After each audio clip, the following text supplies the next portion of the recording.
This is Norrmalmstorg square, I suppose, in the centre of Stockholm. It's very close to Central Station. And if you look at the thing up there, it shows the date as being the 20-something of May. I think it's a Tuesday. I can't quite see for me. It was a Thursday. Thorstag. I can't quite. It's Thursday. Sorry, I can see. No, actually, it's wrong. It's Saturday, the 28th of May, 2011. Just a bank to be wrong. I think that used to be a bank building. In fact, I was looking up the top employers in Stockholm, and in the top 10 there were 4 banks. And curiously enough, firms like Vattenfall, which is a name that comes to my mind whenever I think of Sweden, the energy company didn't figure in it at all. There's the Danske Bank, and the reason I'm standing here now, I think that's Svenska Handelsbanken, I'm not certain, can't remember. But anyway, the reason I'm standing here now is to talk about the Stockholm Syndrome, which actually came from this place in 1973.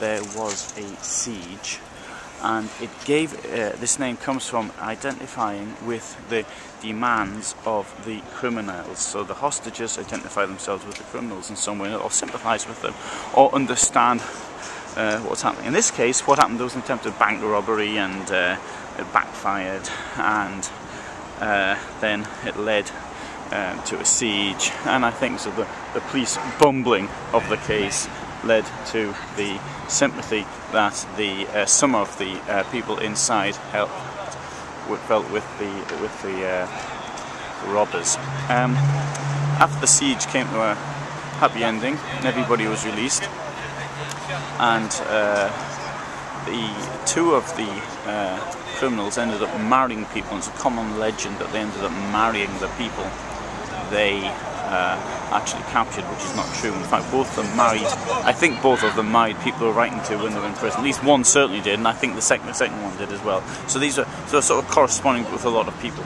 And there's a number of things that come to mind. One is the film Dog Day in the Afternoon, which was 1974, I think, which is an absolutely brilliant film where I think there's a certain amount of identification between the people inside the building and the hostages and the robbers, but that's a more of a comic situation, although I believe it may have some basis in fact.